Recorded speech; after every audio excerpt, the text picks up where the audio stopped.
夜网不会是你做的吧？刚才已经让胖爷炸成泥浆飞出去了。逗你玩。夜王是种会隐形的生物，也许夜王就在这里，只是我们看不到而已。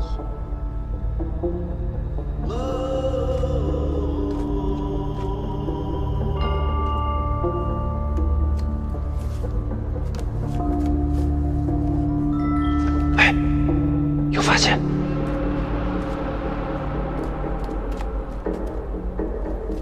看，这上面是泥，把泥清理掉。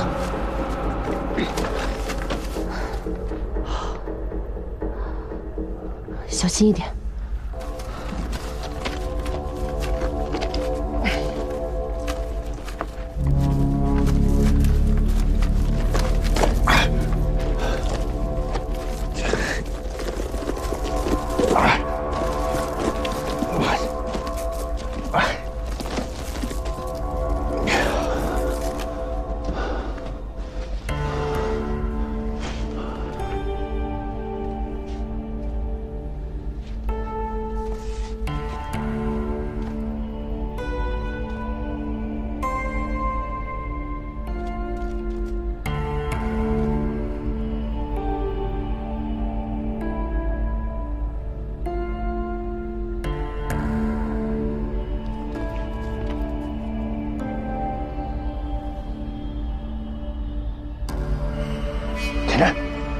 田震，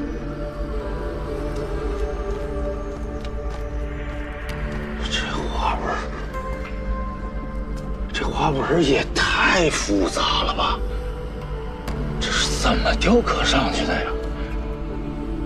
你说这下边的吧，我勉强还能理解，你再往上看，我去，这是怎么上去的呀？这是。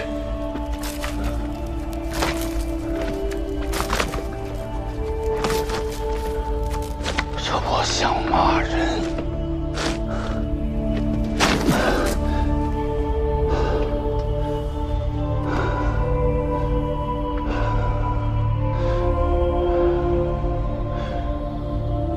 花纹倒不是什么问题。问题是一点住宿的痕迹都没有。什么意思啊？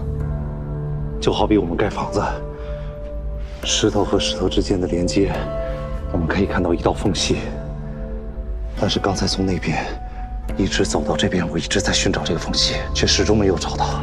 那就只能说明，整个这里是用一整块青铜铸造的。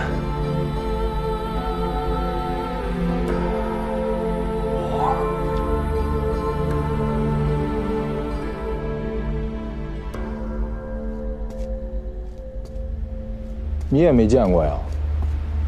我还以为是我们孤陋寡闻了呢。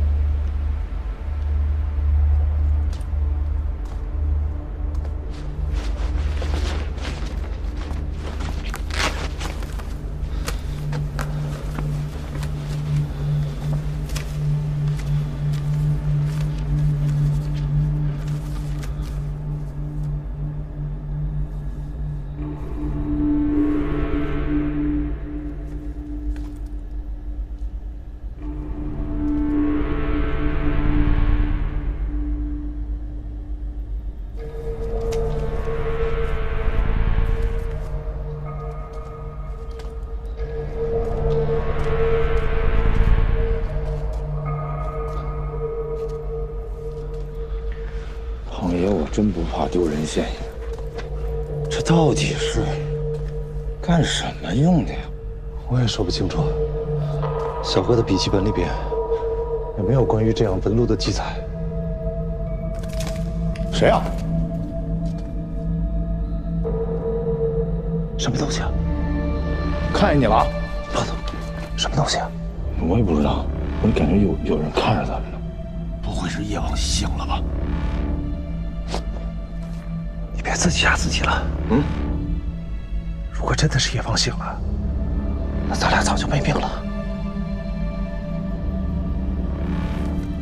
你们过来一下。嗯，哪儿呢？看看去。走，走。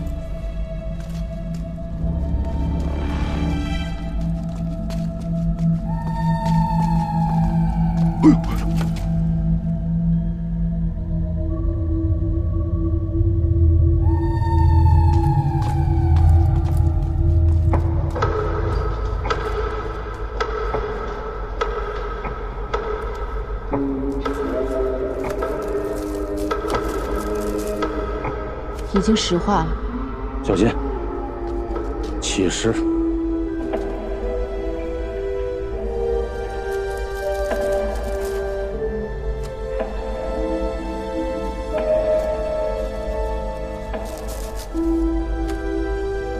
这怎么像玉做出来的？玉雕的尸体。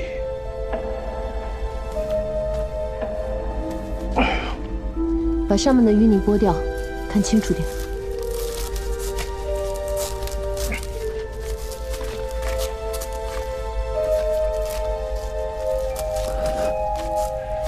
衣服都已经腐烂了，从衣着无法辨认这个玉雕的信息。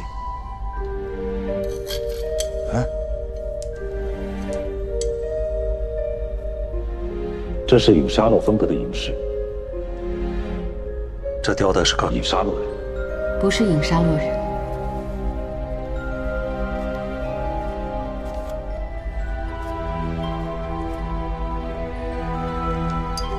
这很明显是中原风格的，雕的应该是个中原人。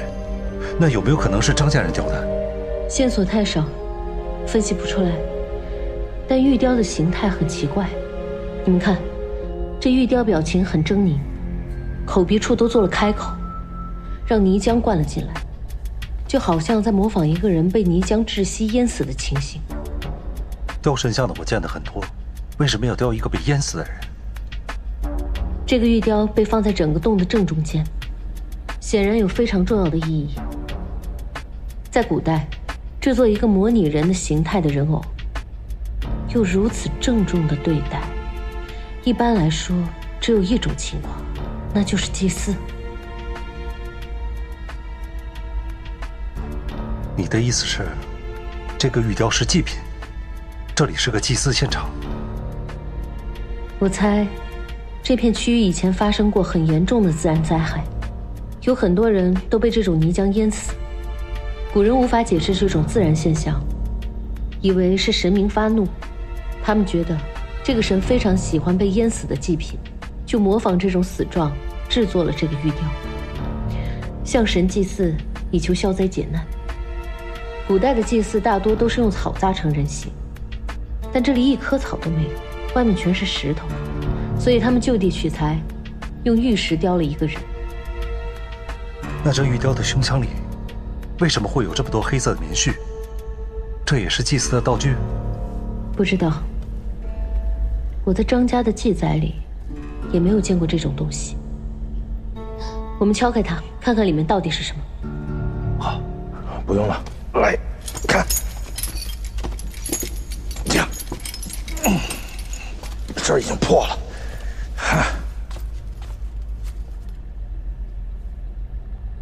空的，什么也没有啊，就一个洞。很像个存钱罐，也有一种可能，是有什么东西已经从里面跑出来了。我也这么觉得。什么东西啊？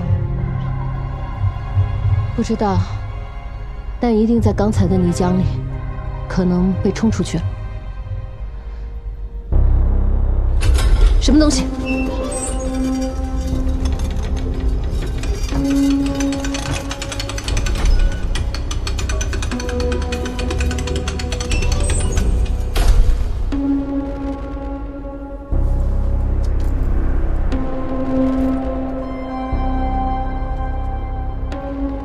这个东西突然升起来，很可能是因为我们触发了什么器官。小心一点。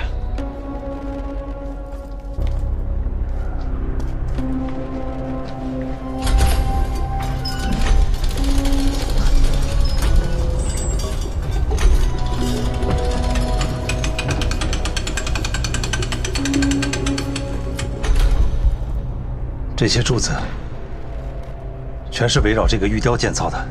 什么东西触发的？可能是重量，也有可能是因为我们走的时候踩到了什么特殊的装置。我们试试原路往回走，小心点脚下。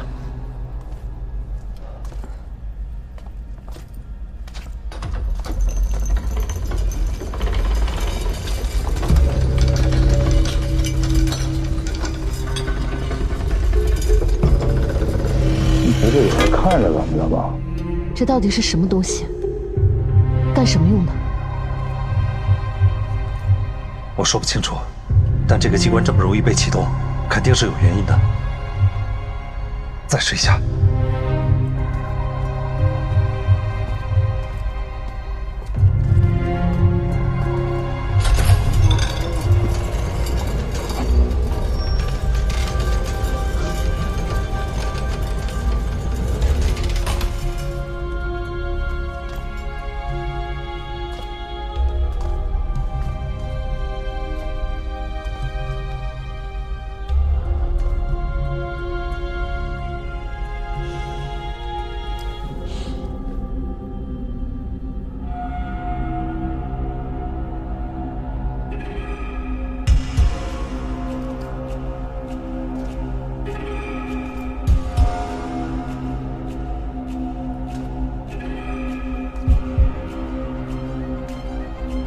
这里的每根柱子上也布满了青铜的花纹，而且比墙壁上那些花纹要精细很多倍。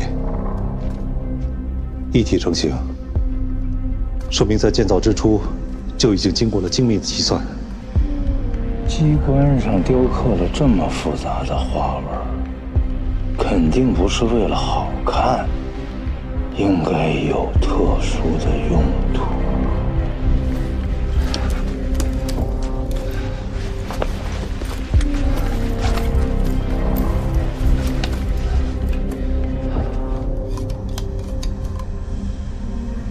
哎，干嘛呀？咱水不多了。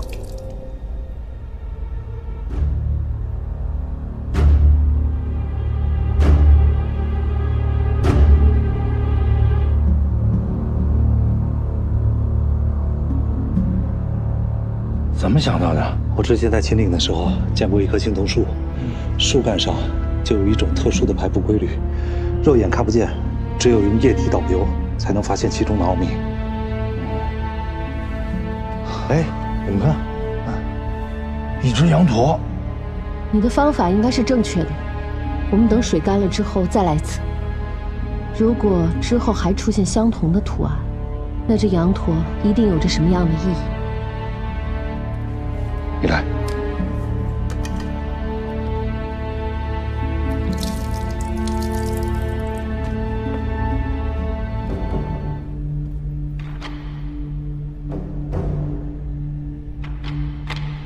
你不行，挑人儿。什么情况？水流的方向完全是随机的吗？但是水在这些花纹中流得特别顺畅，这些花纹一定是为了引导液体而设置的。可能是液体的问题吧，不一定是水，有可能用酒就行了。用酒的话，这酒味早就熏死你了。那是什么呀？可口可乐、奶，你说呢？不是可乐，不是奶，是血。血？哎，我知道了。嗨，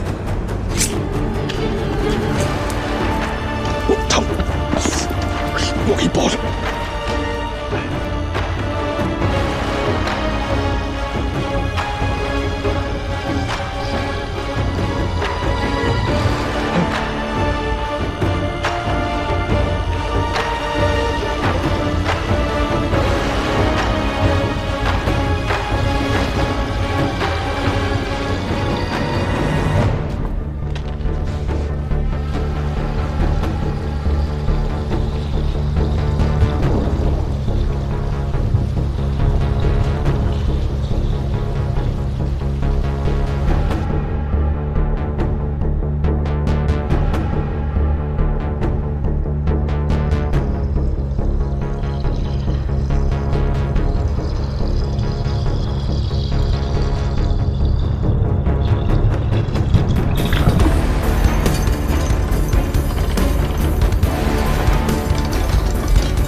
上墙了。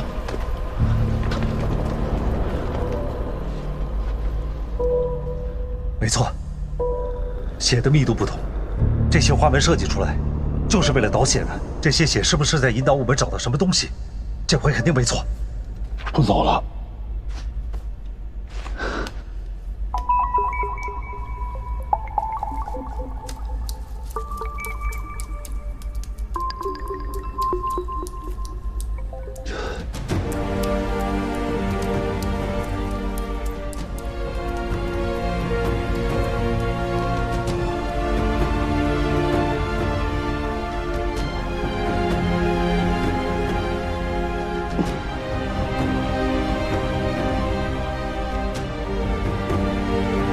别急了，没事，我再坚持一下，还没到极限。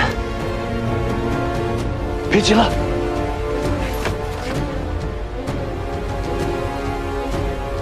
完了，又出事了。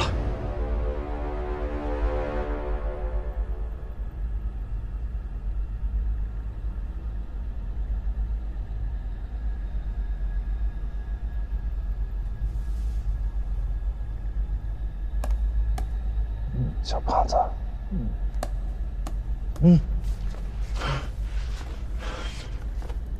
哎呀，你醒了？晕了多久啊？没多久吧，但我怎么觉得这么长时间啊？哎，我做梦了，梦见咱们一块儿回巫山居养老去了。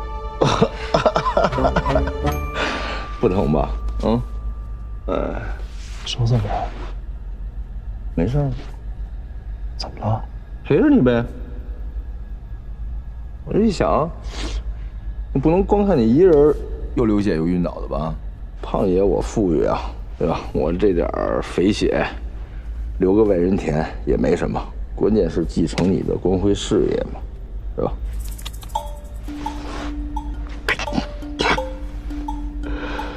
哎，可是呢，哎，你看看啊，哎，你看，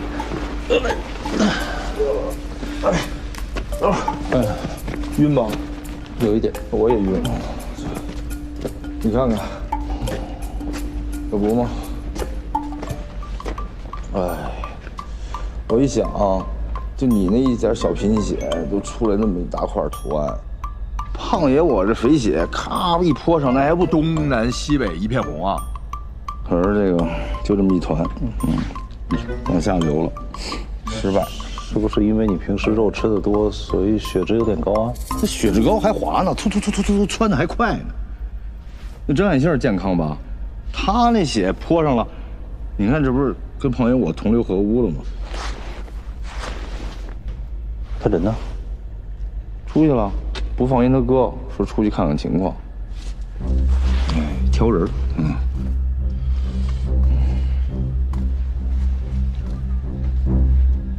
血液顺着这些花纹，形成了一个有规律的形状，那就说明雕刻这些花纹的人对于血的认识，要远远深于我们。张家，张家是没问题，但也不一定只有张家。你看你也不姓张嘛，对吧？你就是后天获得的。你不是吃过麒麟血吗？麒麟血，麒麟血才可以让这些花纹显示出它真正的意义。这么说的话，这些青铜纹路更像是一个身份的识别系统。识别什么呀？为了识别麒麟血啊？那有的是更轻巧的办法嘛，没必要这么大费周章啊，何苦地呢？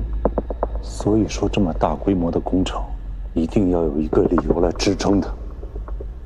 对，来吧，开动一下你的小脑筋。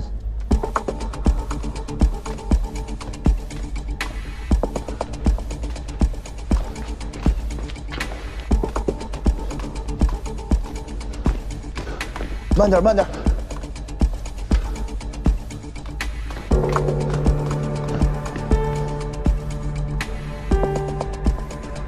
我猜你想到什么了？胖子，你跳出这个环境想一下，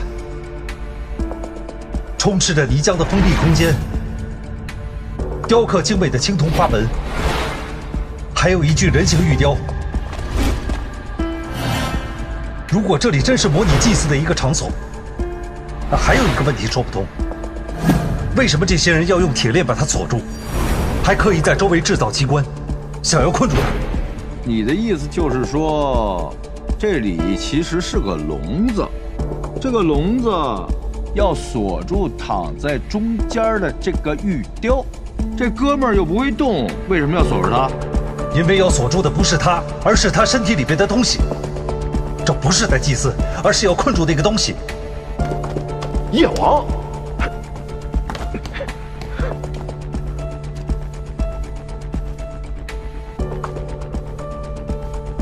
你看，这4根锁链把他牢牢拴在了这里。你看这2根，直接穿过他的身体，固定在了他的肩胛骨上。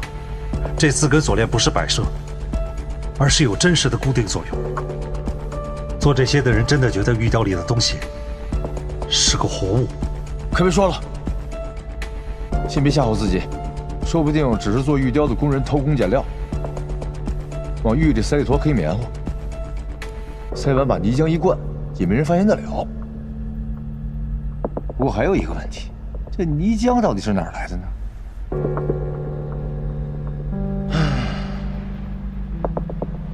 咱们还是用枚举法来推测一下啊。第一，这泥浆呢是人为灌进来的，这门每80年开一回啊，有人就把这儿灌满了。上次就是小哥啊，他一个人这么大的一个工程，他灌，他灌得满吗？这怎么可能啊？第二，这个泥浆是在这儿自己生长的，所以呢，肯定有一个腹泻神存在，源源不断的输出，直到把它灌满。不是他，也另有其人。胖子，啊，这回说不定真让你给说准了。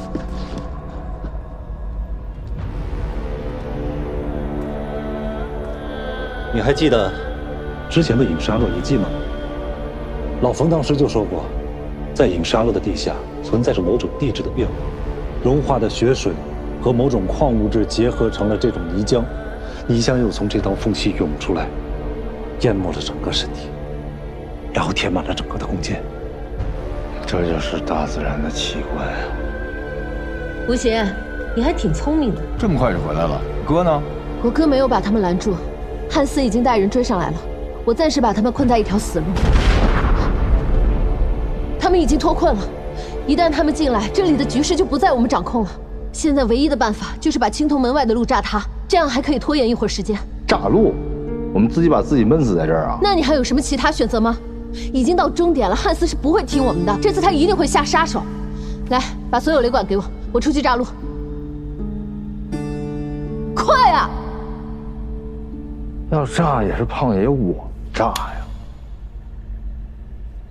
小心点啊！交给我了。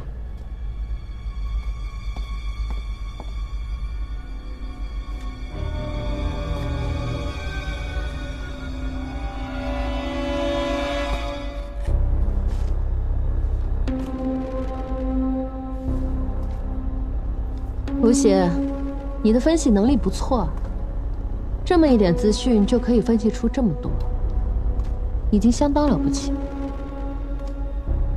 如果说我的分析是对的，那他身体里的东西呢？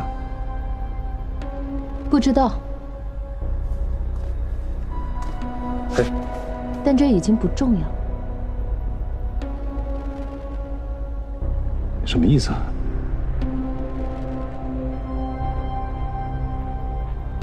外面的爆炸是你弄的，你根本没有出去找你哥，汉斯他们也没有追过来，你到底想干什么？为什么要把胖子骗出去？因为我想要的东西，马上就能得到。胖子！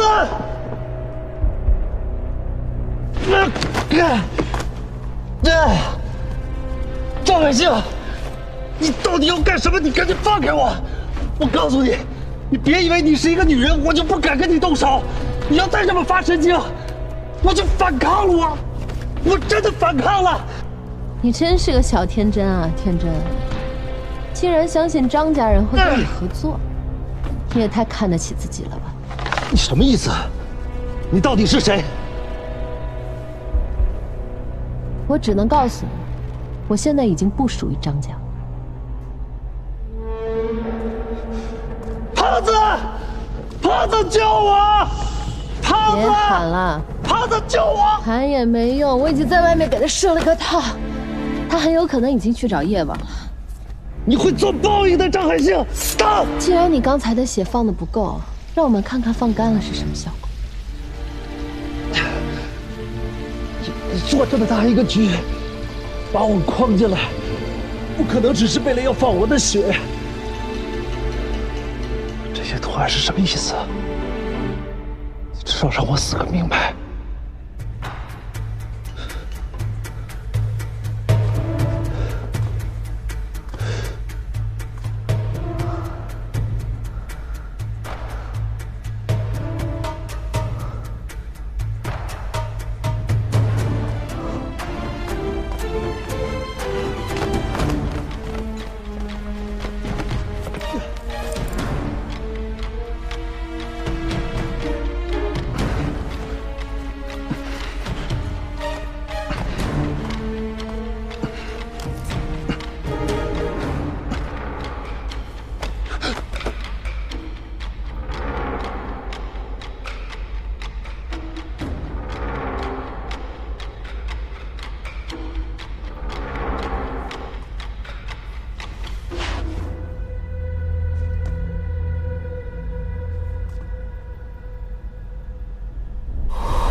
出去多久啊？真闹这么大的事儿，服了你了！胖子，叶王出现了，刚才差点袭击了我和张海星，但是我根本没有看清他长什么样子，而且我们唯一可以对付叶王的天杖也被张海星抢走了，我得赶紧把他找回来。还扔？可以了，你都没弄好呢。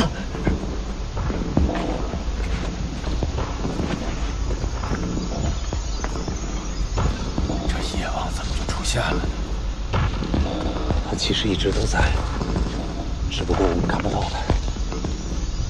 他的血避开了叶王待过的地方，于是勾勒出他的轮廓来。这是个很脑洞的事儿啊！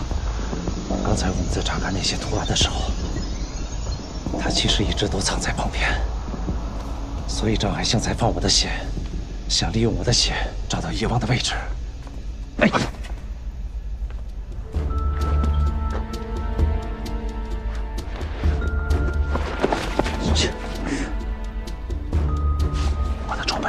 附近了，先拿装备，回去找，回去找。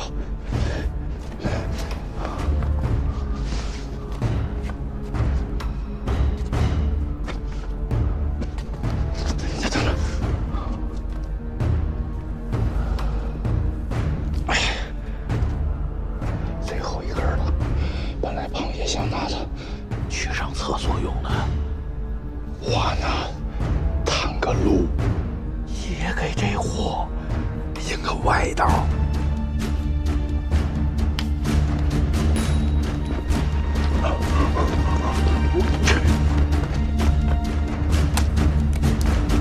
看见了，哎，我去！哎呀！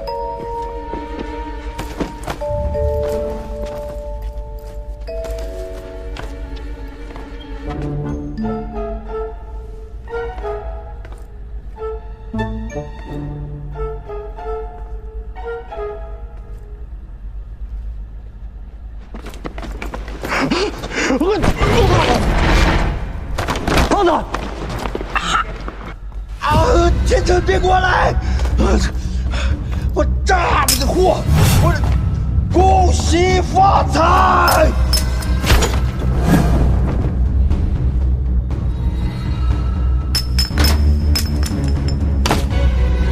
天辰！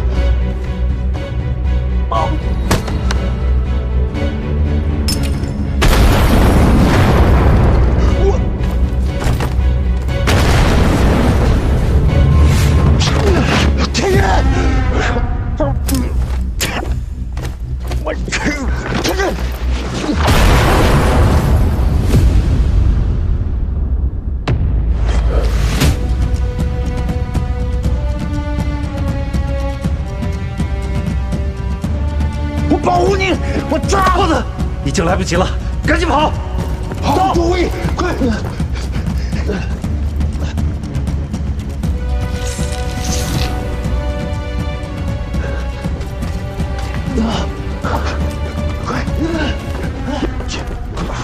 哎呦我去！没追出来吧？他没出来，黑了吧唧的，啥也看不见。身上还有亮吗？我看看，没了。我这恐怕啥都没有了。你那儿呢？我只剩这个了。这可是咱的命根子。哎呦，不行！胖爷，我那么富裕的一个人，也沦落到如此的地步。哎呀！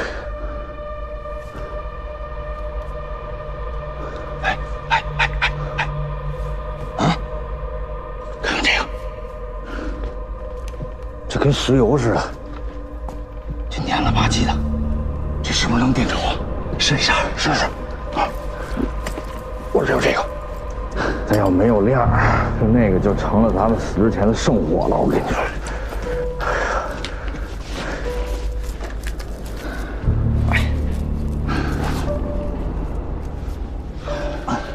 你说他不会追出来吧？我不知道，这玩意儿可能就是个看家的，咱一出来就安全了。哎呀，我试一下。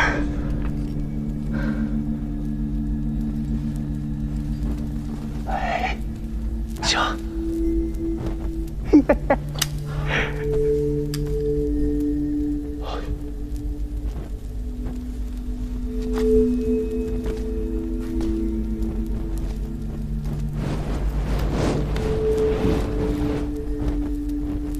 他好像对火光没那么敏感。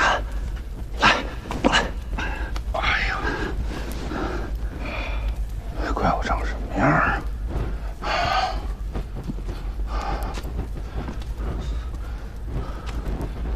烧死！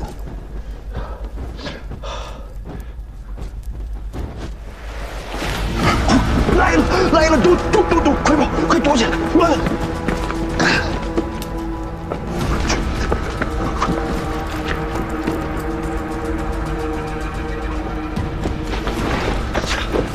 赶紧跑，磨叽什么呢？插那儿了，火把，我看看到底长什么样。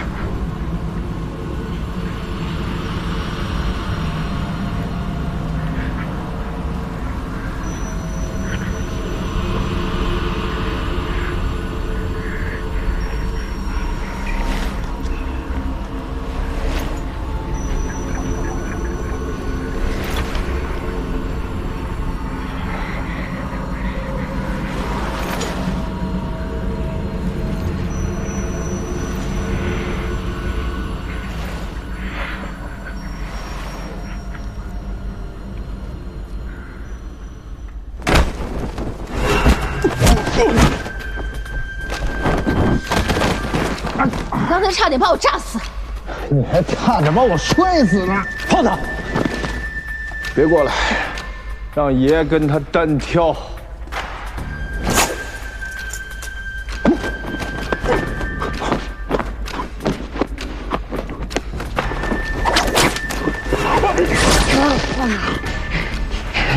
别，我出大招啊！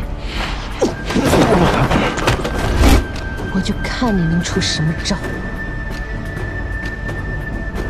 其实我暗恋你很久了，还想奈何。你不要以为我不敢杀你。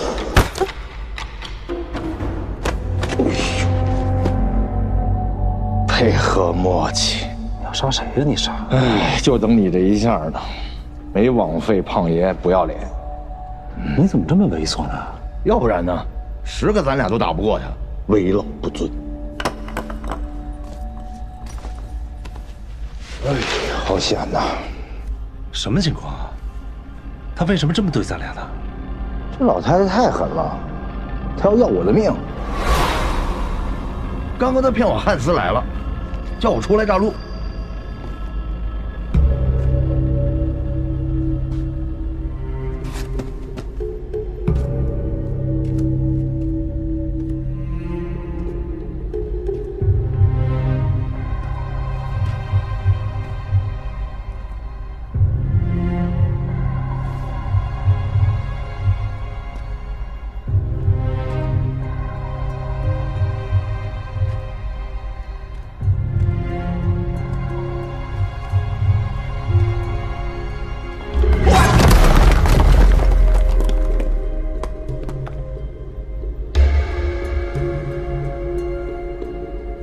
我跟你说，小天真，多亏了胖爷我身手敏捷，我一把就挂在岩壁上了。这要掉下去，可就见阎王了。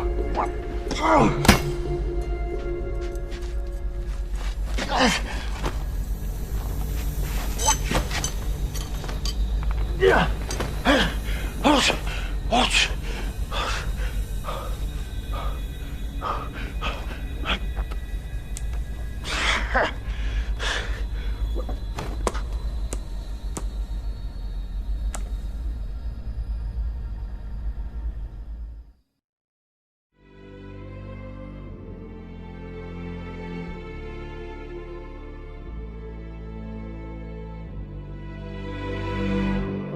卷入一段冷冽宿命，那片雪会藏着谜，就算含义无可抵御，也有点让我执迷。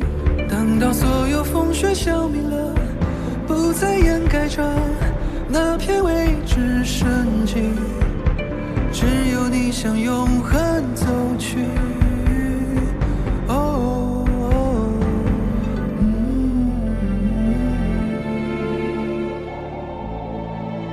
早已混淆颜色，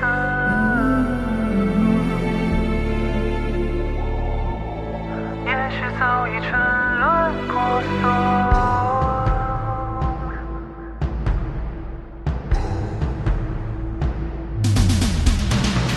忘了为何，忘了结果，不如忘了那道伤口，那道枷锁，让剧风再美。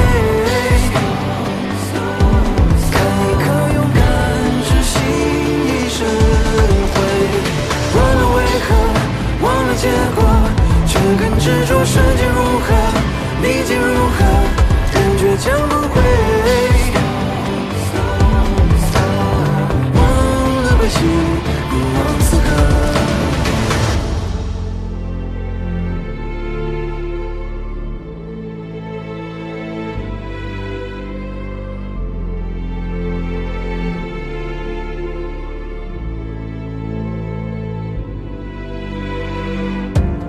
刻下一段无名诗句，那座山转身忘记，就算光阴湍流不息，也未抹去你痕迹。只是这条路总崎岖的，人们眺望的也是奔波幻影，一生门中窥见天地。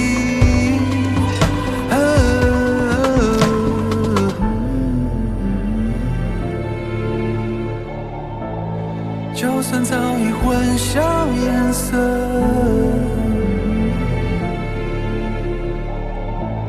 就算早已沉沦婆娑。